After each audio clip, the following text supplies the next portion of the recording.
Parenting advice is exhausting. Everyone has an opinion, and it's all over the place. Let kids be free. No, structure is key. Focus on happiness. No, resilience. It's overwhelming. So what's actually resonating with parents these days? I rewatched the 5 most viewed TED and TEDx Talks on parenting to find out. Some of the insights are game-changing. Some might make you rethink everything. So I'll break down how these talks fit together, even when the advice seems to clash. So you actually come away with insights and tools that help. We're starting with the most viewed TED Talk of them all. Molly writes, How Every Child Can Thrive by 5. And let me remind you, Molly was just 7 years old when she gave this talk. I'm over here struggling to remember what I had for breakfast, and she's breaking down brain science to 7 million people. You heard that right. Molly's main point, the first 5 years of life are everything.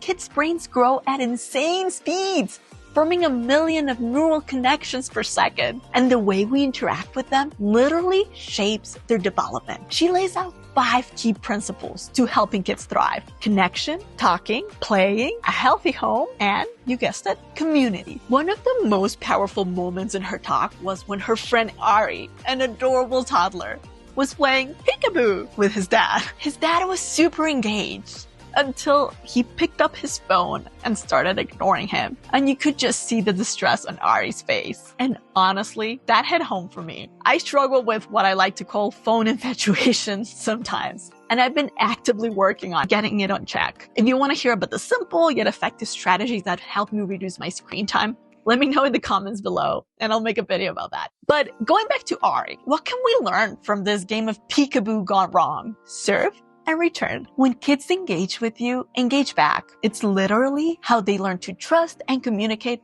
with the world. But what about moments like this where we don't get it right? Because let's be honest, none of us are perfect. That's where Becky Kennedy, better known as Dr. Becky, comes in. You might know her from Instagram, but before she was the internet's parenting guru, she gave an incredibly real TED Talk about what happens when we mess up as parents. Because, spoiler alert, we all do. She tells this story about a Sunday night.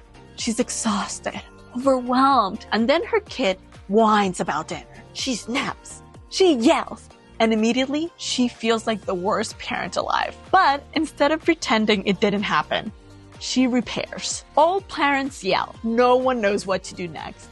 Here's what she teaches. It's not about never losing your temper, because that ain't possible. It's about circling back and owning it. Something as simple as, hey, I yelled earlier. The mess had felt scary. That wasn't your fault. I'm working on staying calm. That little moment, it rewrites the story in your child's mind. And this tip, it has been a game changer for me, freeing me from a cycle of guilt that doesn't serve me or my son. So whenever a parent asks Dr. Becky, what's the single most important parenting strategy I should focus on? She always says the same thing.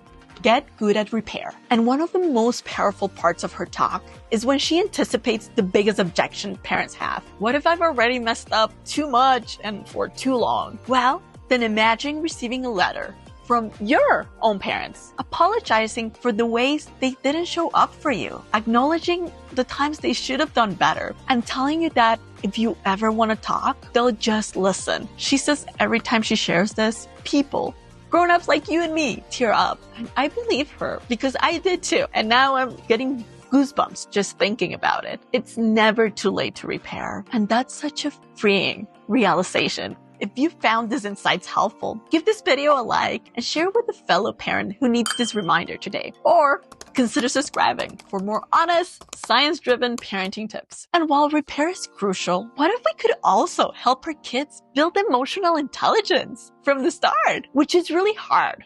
Because as Lael's tone puts it bluntly in her TEDx talk, so many of us grew up in homes where emotions weren't truly welcome.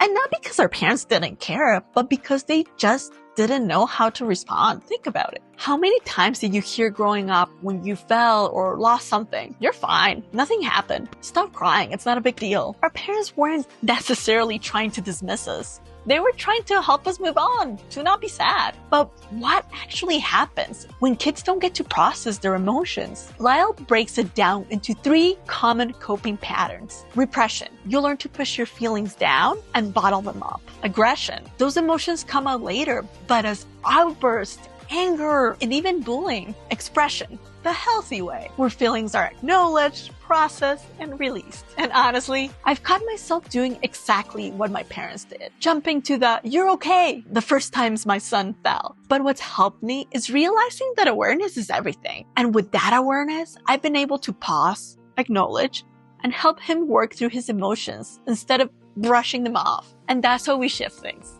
It all comes down to modeling. Lael tells this incredible story about her daughters. One evening, she was rushing to get out the door when her 5-year-old came in visibly upset. Lael, feeling the pressure of time, was trying to brush it off when her 10-year-old daughter stepped in and said that she could listen to her sister's feelings. And then magic happened. The 5-year-old started crying, venting about everything that had happened at preschool. And instead of shutting it down, her older sister just kept saying, "That sounds hard. What else?" The tears kept coming until they turned into giggles and then laughter. I stood there watching and being late to work, realizing something so powerful. Kids cannot be what they don't see. If we want our kids to grow up emotionally aware, resilient, and compassionate, we have to model it first. And speaking of resilience, there's another skill kids desperately need, but many of us struggle to give them: independence. That's where Lithcott-Haims comes in with her TED Talk, almost at 4 million views. How to raise successful kids without overparenting is about how our well-meaning efforts to help our kids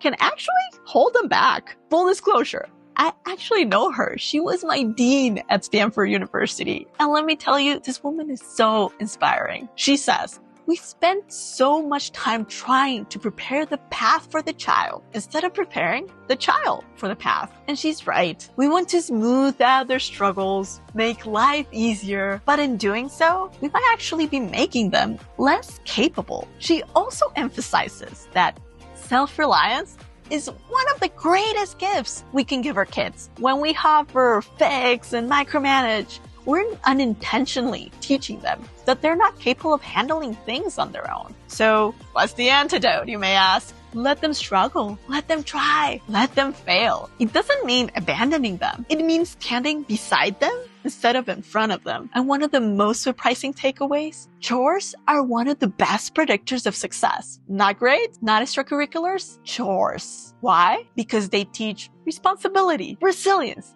and the idea that we're all part of something bigger. Now, let's zoom out. We've talked about tools, connections, and emotions. But what if parenting isn't as powerful as we think? That's why Yuko Munakata argues in her talk, Why Most Parenting Advice is Wrong. She starts with this wild study. Twins raised in completely different homes often turn out no more alike or different than twins raised together. Meaning, parenting doesn't shape kids in a predictable way. She compares it to the butterfly effect, a tiny flap of wings creating a hurricane. You do influence your kids, but the outcome, not totally in your hands. And if I'm being honest, that's freeing. Because it means we don't have to stress over every single decision. One example she gives is how the same event can shape kids in completely different ways. Imagine 2 kids in the same family whose parents get a divorce. One might see it as a tragedy, while the other might see it as a relief. Same event, different outcome. It's a reminder that we're not in control of our kids' entire future, but we are in control of how we show up today. So what's the big takeaway from all these talks? The early years matter. Talk, play, and connect as much as possible. You will mess up. Repairing is more important than perfection. Model emotional intelligence. Your kids learn from watching you. Self-reliance is one of the greatest gifts you can give your child. Let them try. Let them struggle. But most importantly, let them learn. You're not in control. And that's okay.